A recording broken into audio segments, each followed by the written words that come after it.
నా పేరు ముఖ్య రామూర్తి నాయక్, ఎల్హెచ్పిఎస్ లంబాడ హక్కుల పోరాట సమితి మహబూబాద్ జిల్లా వర్కింగ్ ప్రెసిడెంట్గా పనిచేస్తూ ఉన్నాను. ఈరోజు మనం ఇటుకెళ్ళపాడు తండలో ఉన్నాము.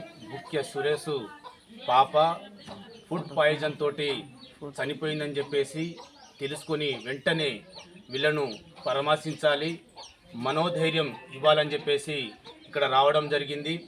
నేను ఇక్కడి నుంచి జిల్లా కలెక్టర్ గారికి, అదేవిధంగా జిల్లా ఎస్పీ గారికి 2 చేతులు జోడించి నేను నమస్కారాలు చేస్తున్నాను.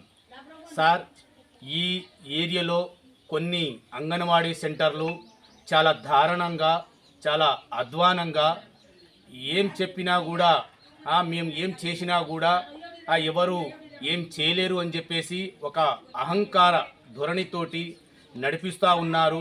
చిన్న చిన్న పిల్లలు, ఆ పిల్లలు అంగన్వాడీ సెంటర్లో పోయేటటువంటి చదువుకునే పిల్లలు అంతా 4 సంవత్సరాల లోపు, 5 సంవత్సరాల లోపు, 3 సంవత్సరాల లోపు పిల్లలు ఉంటారు సార్. వాళ్లకు అంగన్వాడీ సెంటర్లో వాళ్లకు ఏం పెడుతున్నారో, ఏం తింటున్నామో అని కూడా గ్రహించే శక్తి లేని పిల్లలు సార్. అలాంటి వాళ్లకు కొన్ని సెంటర్లలో ఎక్స్పైరీ డేట్ అయినటువంటి ఫుడ్ పెడతా ఉన్నారు, కుళ్ళిపోయినటువంటి గుడ్లు పెడతా ఉన్నారు. అలాంటి వాళ్లకు ఇక్కడి నుంచి నేను వాళ్లకు ఖబర్దార్ చెప్తా ఉన్నాను. దయచేసి వాళ్ళు ఈ అంగన్వాడీ సెంటర్లను విజిట్ చేయండి సార్. దాంతోపాటు ఇప్పుడు పిల్లలు లేరని చెప్పేసి కొంతమంది లక్షల రూపాయలు ఖర్చు పెట్టి హాస్పిటల్ చుట్టూ తిరుగుతూ ఉన్నారు. అదేవిధంగా గుళ్ళు గోపురాల చుట్టూ తిరుగుతూ ఉంటారు. అక్కడ వాళ్లకు ఫలితం జరిగితే ఆ సంతోషం వేరు సార్. అక్కడ ఆ విధంగా తిరిగినా కూడా ఫలితం రాకపోతే అదొక రకమైన బాధ ఉంటుంది సార్.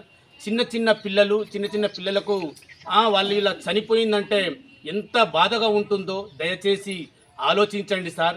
చిన్న పిల్లలు దేవునితో సమానం అని చెప్పేసి అంటూ ఉంటారు అందరూ. మనం కాదు సార్, మన పిల్లలకు మనం ఏ విధంగా చూసుకుంటామో అంగన్వాడీ సెంటర్లో ఆ నిర్వాహకులు అలానే వాళ్ళ సొంత పిల్లల్లాగా చూసుకోవాలి. కనీసం వాళ్లకు ఎట్లా తినాలో అనేది కూడా వాళ్ళకు అర్థం కాదు. దాంట్లో ఉన్నటువంటి పిల్లలు కానీ, సంబంధిత టీచర్లు కానీ వాళ్లకు అవసరమైతే వాళ్ళే తినిపియాలి. ఆ బాధ్యత, పూర్తి బాధ్యత వాళ్ళు తీసుకోవాలి. కానీ ఇది ఎంతవరకు జరుగుతుంది, ఎక్కడ తీసుకుంటున్నారు అనేది దయచేసి మీరు గ్రహించాలి సార్. ప్రతి అంగన్వాడీ సెంటర్లు విజిట్ చేయాలని చెప్పేసి నేను మనస్ఫూర్తిగా కోరుకుంటున్నాను సార్.